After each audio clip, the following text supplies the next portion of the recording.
Hello, it's time again for an update on mortgage interest rates, etc., etc. I am Adrian Small with the Luxdwelling Group at TTR Sotheby's International Realty. And before I introduce my guest today, I want you to subscribe, and of course, please leave your comments and ask questions. We thoroughly enjoy those. So today, I have the privilege and honor of having a conversation once again with Senior Loan Officer Sebastian Rivera from Intercostal Mortgage. Sebastian, without further ado, how are you? I'm doing great. 2,000 miles an hour as always. It's been a fun ride, this market. I bet it has, after these unusual times coming to the tailor end. So I thought we would start off with a very simple question.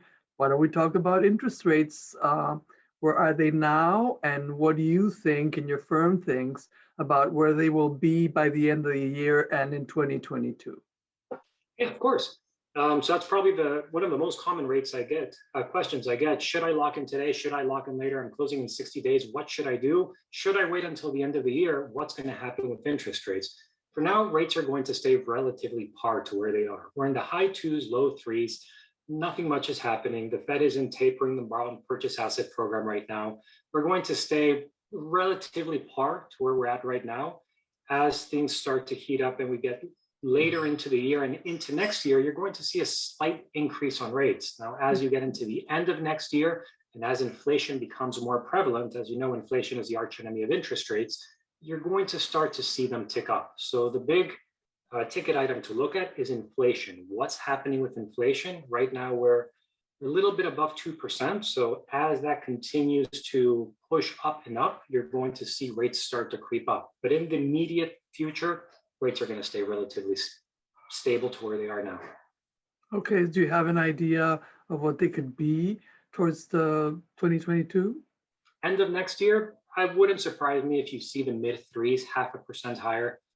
Maybe 3.625, all depends where the inflation readings are. That's the biggest thing. The higher the inflation, the higher rates are going to be, simply because the future returns. Right. So based on the unusual circumstances that we've been living since last year, we have a very unusual real estate market.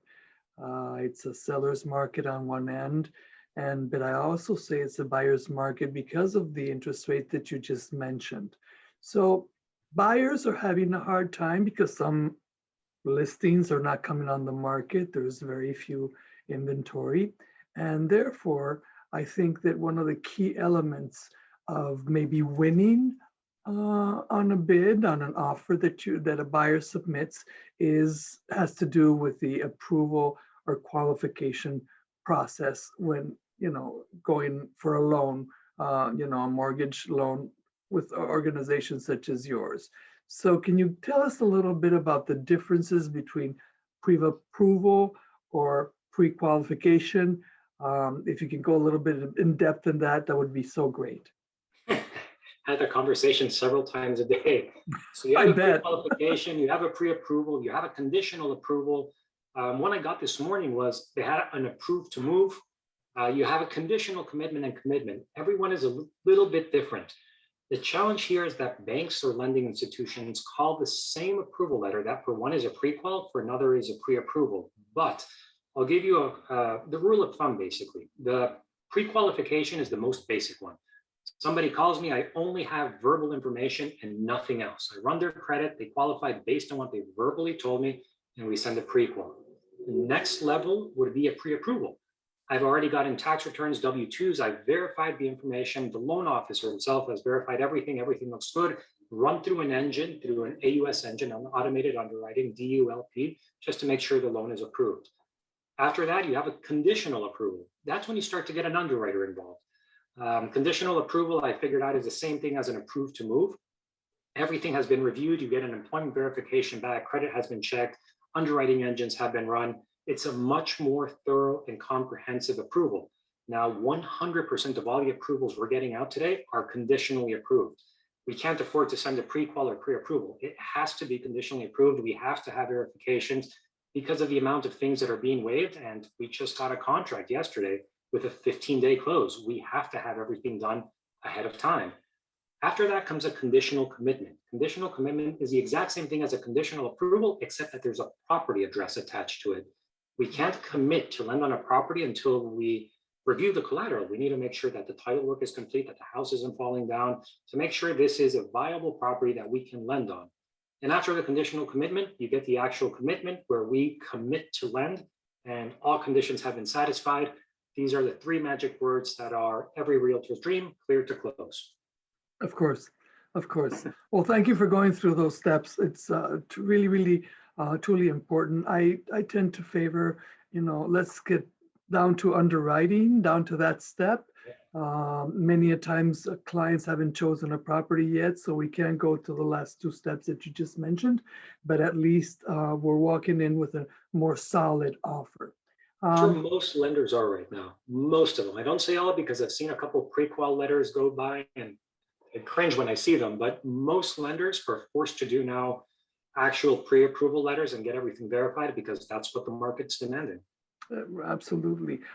Can we go back and just touch upon a little point that was basically came as a consequence of these unusual times, which was the verification process that you have to do prior to closing. Are you still doing that 3 days, 5 days, 10 days before closing? 10 days. So we used to have to verify employment 3 days before closing. Just call, verify, are you still employed? Now we have to verify it 10 days before closing, but we still have to get the most recent pay stub. Fannie Freddie guidelines used to be, as long as you have a pay stub dated within 30 days of closing, you're perfectly fine. Now we have to get the very last pay stub they received, and then they'll be cleared to close. So yes, it's an additional step that came after COVID. Great. So I want to move on to something that came as a result of what we've been living last year. What is the latest on forbearances? That's a fun one. So with there's many different rules depending on the product, but going through the products one by one, starting with the easy ones. Veterans loans, VA loans, and FHA loans. As long as you're out of forbearance and have made one on-time payment, you're good to go. You can purchase, you can refi, you're set. That's the easy one. With Fannie Mae, Freddie Mac loans, in this area, it's loans typically up to $822,375. As long as you have made 3 on-time payments after exiting forbearance, you're perfectly fine. Or as long as you have fully caught up from the forbearance plan, you're perfectly fine. Now the jumbos, that's where it gets dicey. So jumbos, you have multiple different outlets. A jumbo is basically a loan that doesn't meet Fannie Freddie guidelines, and you typically go to particular banks for it, to the Wells Fargo's, to the Truist, to the Chase, to the Bank of America's, and everyone has different guidelines. Now, typically, or right now, what we're seeing in this market, the best interest rate ones are the ones that require you to be 24 months out of forbearance or 7 years out of forbearance. Wow. So if somebody made the mistake, like one of my clients made this mistake, he didn't have to go into forbearance on an investment property, he just decided, you know what, why not? He did it for a month, decided this isn't for me, let me catch up and pay everything. He recently bought an a primary residence, and because it was a jumbo loan, I wasn't able to get him the lower 2.75 rate, and he settled for a 3% rate, which is still ridiculous, but he could have gotten a 2.75 had he not been in forbearance. So the best priced investors out there require you to be 12 months out of forbearance minimum. There are ones that allow you to be a little bit less, 6 months out of forbearance, but the rates are going to be even higher. The delta between the highest and the lowest, I'd say, is about 0.5% to 0.75% for making that mistake. And I also heard, and correct me if I'm wrong, but there is a deadline now set for those seeking forbearance? Yep, there is a deadline, but again, it depends on the type of financing that you have and depends on the particular situation. If certain industries, such as service industries, have different guidelines and those that don't. So again, it depends. And it depends if you have an FHA, a VA, a Fannie Freddie, or a jumbo. Okay. Yeah, because I saw something about you can no longer go that route after June 30th this year. Yep. Okay.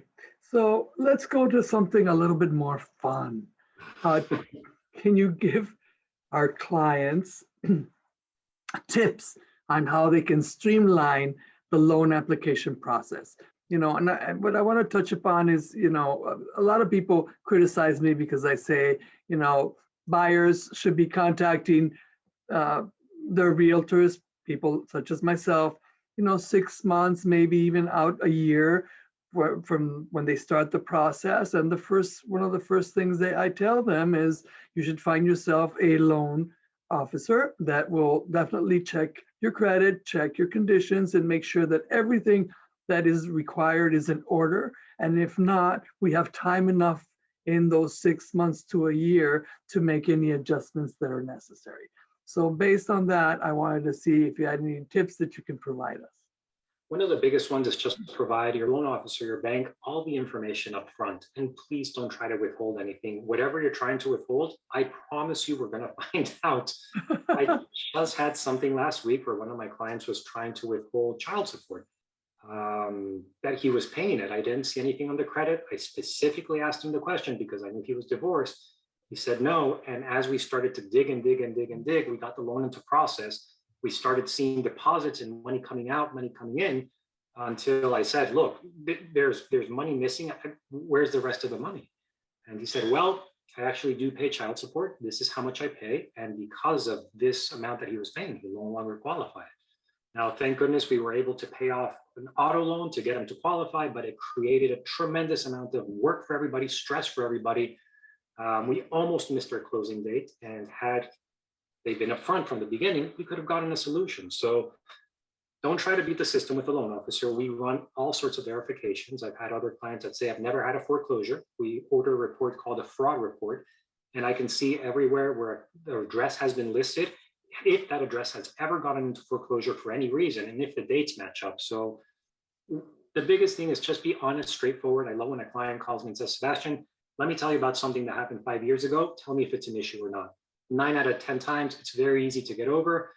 1 out of 10 times, we have to work on it, but we have time. The worst thing that can happen is when this is disclosed, or I find out 1 week before closing, financing contingencies have been released, everything's been released, and it's a last minute issue, and that's a problem. I bet it is. So what are some of the information that you would request from somebody such as myself if I were going out looking at a property and wanted to secure a loan? So there's two very different ones: self-employed 1099s and non-self-employed.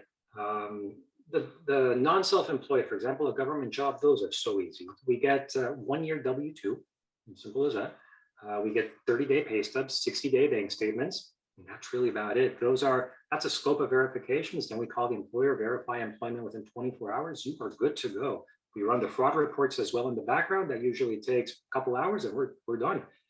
When it's a 1099 self-employed, there are a couple more requirements. 2-year tax returns. We need to verify, has your income been increasing, decreasing? If you haven't filed the 2020 tax returns, we're going to need a 2020 profit and loss. And this is a new COVID requirement.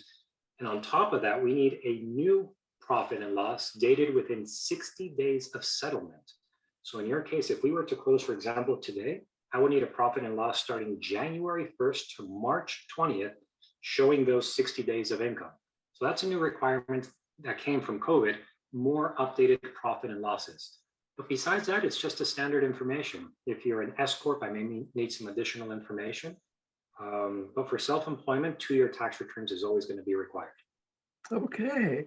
Well, I so appreciate your giving us this wealth of information. I hope we haven't confused some of our listeners. Anything else that you would like to add related to your business? I'd say the biggest thing right now, if whoever is listening to this, we end up working together, which I hope we do, is just have the documentation up front, provide all the information up front that makes everybody's job easier. If you need a fast closing, we are closing in under 20 days. I know that's a huge plus in this market for a lender to be able to close that quickly on financing. Are you getting a lot of refinance? No, not as many. The percentage of my refinances dropped to 37 right now, for last month at least. And last but not least, I have a lot of clients, sellers that are either moving into the area, or you have first-time home buyers looking at new construction.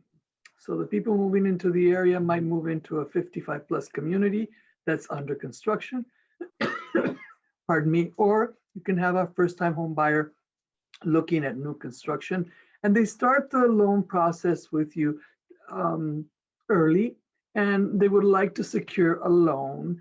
And when can they lock in their interest rate? Can you talk a little bit about that? Question. Yes, 180 days. So there are different types of lock terms. The longer we lock a loan, the more expensive the rate gets. The shorter we lock a loan, the better deal I can get you. So the best rates I can get are always within 20-day locks. That's the best pricing.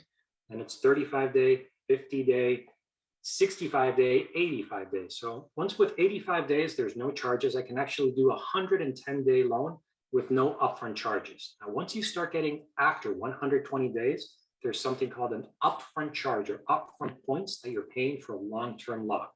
We can do as far out as a 6-month lock, but there is an upfront charge. Typically, it's a point, depends, point and a quarter, depends on the product, to lock for the additional time. But the longer the time, the higher the rate that's going to be locked. Right. Now, so the key is right. So the key is to be in contact with you, and then you can manage those timing with the client. And like a couple of the clients we've had, same thing, that had longer term locks. When we saw rates dip at certain points, I said, now's a good time to lock. We see inflation ticking up. This is what I see is going to happen over the next 2 weeks. And lo and behold, we locked. 1 week later, rates went up. So same thing. We did a little bit longer term lock, but by locking at the right time, knowing inflation was coming up, we secured him probably about 3/8 of a better rate than he would have gotten otherwise. Yeah, and also the key element, which I tell my clients buying new construction, is you have to make sure that there's enough information out there to secure a settlement date. So it's not like we're going to settle in May and then it's going to be June and then we have delays and it's going to be July. That would affect the whole process.